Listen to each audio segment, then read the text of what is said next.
precisamente el tema este de la banca, ¿no?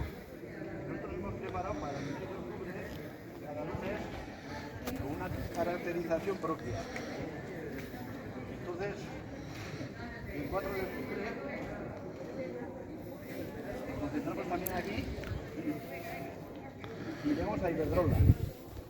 Y tenemos un comunicado que esa oficina también estuvo, como sabéis, bastante tiempo cerrada va, no sabíamos si bien, han vuelto a abrir y esperemos que la mantenga, ¿no? Entonces entregaremos un comunicado en la misma línea, ¿no? Y sobre todo en el tarifazo que estamos sufriendo, ¿no? El gobierno ha tomado algunas medidas y ya viste la reacción de las eléctricas.